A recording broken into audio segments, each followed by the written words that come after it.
Iniisip ko pa lang na sana magputulan naman sila ng sanga para may makahoy na naman ako. Ayun! Pagdaan ko nung nakaraang araw, ayan na, may nagputol na nga. Thank you, Lord! So, ang dami kasi, nandito lang siya sa gilid ng kalsada.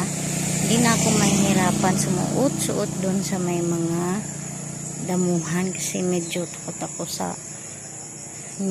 ako dyan, baka may ahas o ano ba. Ayan, andito lang to sa gilid ng kalsada kaya safe na safe. Safe na safe. Ayan, daming mga motorista kasi daanan talaga to dahil papunta ito sa school.